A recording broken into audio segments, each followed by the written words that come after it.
ছুটির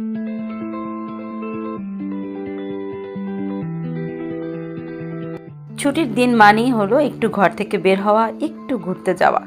সারাদিনের জন্য না হোক, অন্তত সন্ধ্যা একটু তো বের হতেই হয়, তাই না? ছুটির দিন যদি বের না হই তাহলে তো মনে হয় অনেক দিন যাবৎ ঘরে হয়তো বন্দি আছি।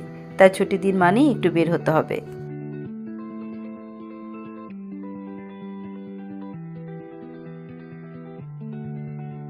তাই এবারের ছুটির দিন মানে শুক্রবারে বের হয়ে গিয়েছিলাম পূর্বাচলে। পূর্বাচল বাড়ির খুব কাছাকাছি একটা স্পট, যেখানে খুব সহজেই আমরা যেতে পারি। তাই বাচ্চাদেরকে নিয়ে ঘুরতে বের হয়েছিলাম পূর্বাচল। আর পূর্বাচলে আসা মানেই হচ্ছে বাচ্চাদেরকে বিভিন্ন ধরনের রাইডস চড়ানো এবং মজার মজার কিছু খাবার খাওয়া। এই ছুটির দিনটা আমরা যারা গৃহিণী, বাচ্চা কাচ্চার মা, তারা কিন্তু একটু বের না হলে আসলে হয় না।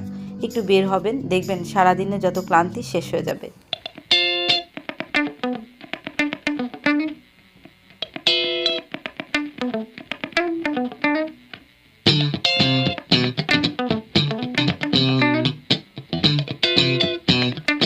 নানা ধরনের খেলায় বাচ্চাদের অংশগ্রহণ করাতে দিবেন, দেখবেন মনটা তাদের ভালো হবে।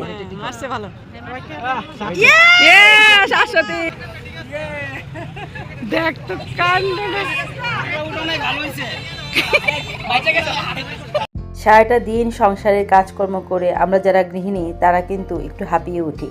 এরকম সপ্তাহে যদি একটু না বের হওয়া হয় তাহলে কিন্তু আমরা যেন কোথায় হারিয়ে যাই, আমাদেরকে হতাশাগ্রস্ত হয়ে যেতে হয়। তাই মাঝে মাঝে এরকম বের হবেন। প্রতি সপ্তাহে না পারলেও মাসে অন্তত একবার হলেও বাচ্চা কাচ্চা নিয়ে, ফ্যামিলি নিয়ে একটু ঘুরতে যাবেন। যতটা কাছে সম্ভব, আপনার বাড়ির কাছে যেখানেই হোক, একটু ঘুরবেন, একটু আনন্দ করার চেষ্টা করবেন।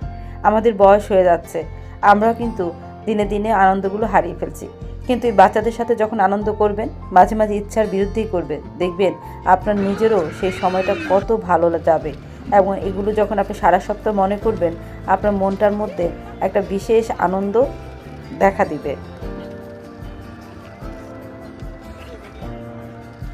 আর সন্ধ্যায় বের হলে এরকম মজার মজার খাবার, দই ফুচকা, চা, ঝালমুড়ি, এগুলো তো খেতেই হয়। আমি আবার স্ট্রিট ফুড লাভার, এগুলো না খেলে আমার কিন্তু একদমই জমে না। বাইরে বের হয়েছি মানে আমার স্ট্রিট ফুড খেতে হবে। অল টাইম আমি এই জিনিসটা করার চেষ্টা করি। বাইরে বের হয়েছি আর মজার মজার খাবো না তা হয় না। আমার যা যা পছন্দ মোটামুটি আমি সেই বাইরে বের হলে সেটা খেতে চাই।